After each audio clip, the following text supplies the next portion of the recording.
بسم اللہ الرحمن الرحیم۔ حضور پاک صلی اللہ علیہ وسلم اس دنیا میں ایسا کوئی بھی پیغمبر نہیں آیا ہے جس کے علم کی وسعتیں اتنی زیادہ ہو کہ وہ جنات کی بھی زبان سمجھ لے، درختوں کی بھی زبان سمجھ لے، پہاڑوں کی زبان سمجھ لے، جانوروں کی زبان سمجھ لے۔ اتنا علم جو ہے اللہ پاک نے کسی کو عطا نہیں کیا جتنا علم ہمارے پیارے نبی صلی اللہ علیہ وسلم کو اللہ تعالیٰ نے عطا کیا۔ حضور پاک صلی اللہ علیہ وسلم صحیح بخاری میں ایک حدیث مبارکہ ہے جس میں آپ نے فرمایا کہ میں علم کا شہر ہوں اور حضرت علی علیہ السلام ان کا دروازہ ہے۔ اور جو علم کا شہر ہو تو اس کے علم کی وسعتیں کہاں تک پھیلی ہوئی ہیں وہ تو وہی جان سکتا ہے جس نے ان کو وہ علم عطا کیا ہے۔ آپ دیکھیں کہ اللہ پاک نے کبھی بھی حضور پاک صلی اللہ علیہ وسلم کو کسی انسان کے ذریعے علم عطا کرنا گوارا نہیں کیا، اسی لیے کوئی بھی یہ دعویٰ نہیں کر سکتا ہے کہ فلانا ہستی یا فلانے جو ہے انسان حضور پاک صلی اللہ علیہ وسلم کے پڑھانے والے گزرے ہیں۔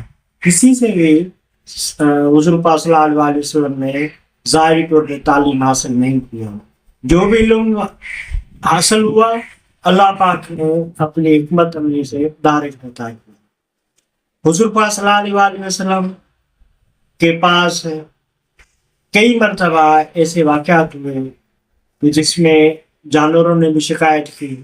ایک ہرنی تھی، اس نے شکایت کی کہ اس شکاری نے مجھے پکڑ لیا ہے، اور آپ نے ان کو کہیں کہ مجھے اتنی مہلت ہے کہ میں اپنے بچوں کو دودھ دے کر پھر میں واپس آ گیا۔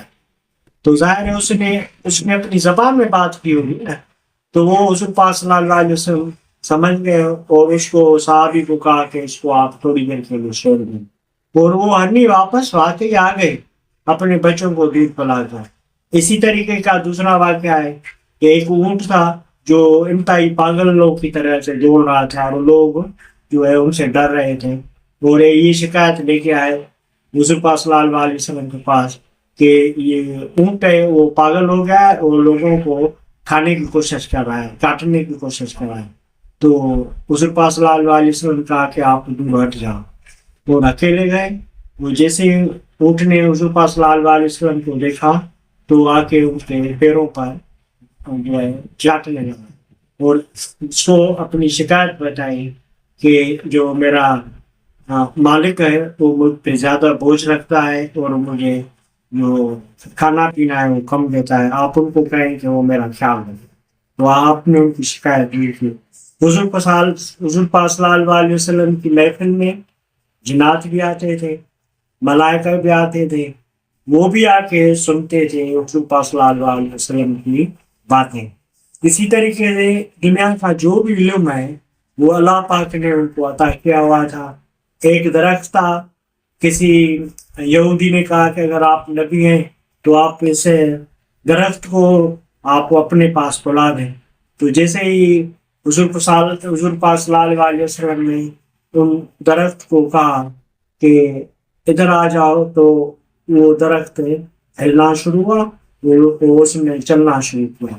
اسی طریقے سے پہاڑ تھے، پہاڑ بھی حضور صلی اللہ علیہ وسلم کو سلام بھیجتے تھے، سلام کرتے تھے، اور حضور پاک صلی اللہ علیہ وسلم ان کو جواب بھی دیتے تھے۔ تو یہ جتنا بھی ہم علم ہے اس کو اگر ہم اکٹھا کریں تو وہ سارے کا سارا علم اللہ پاک نے حضور پاک صلی اللہ علیہ وسلم کو عطا کیا تھا۔ اور سب سے بڑی بات یہ ہے کہ یہ چیز فقط ہم نہیں مانتے، ہم تو مانتے ہیں، تو ان کا جو رتبہ ہے، جو اس کو علم ہے، وہ کسی کے دوسرے کے پاس نہیں ہے۔ لیکن یہ چیز تو یہودی بھی مانتے ہیں، دوسرے جو مذاہب والے ہیں وہ بھی مانتے ہیں۔ جیسے میں آپ کو مثال دوں کہ ایک یہودی جو ہے وہ ایک مصنف ہے جس نے ایک کتاب لکھی ہے 100 great personalities of the world, Michael Hart نام ہے اس کا. اس کتاب کو ختم کرنے میں اس کو 28 سال لگے تھے، لیکن جب نمبر کی بات آئی تو اس نے نمبر 1 پہ ہمارے پیارے نبی صلی اللہ علیہ وسلم کو رکھا.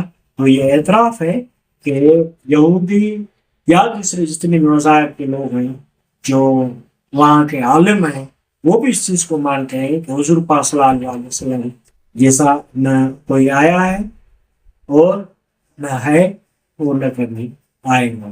اس کا مرتبہ، اس کی شان فقط ایک ہی ہستی جانتی ہے، وہ اللہ پاک ہے.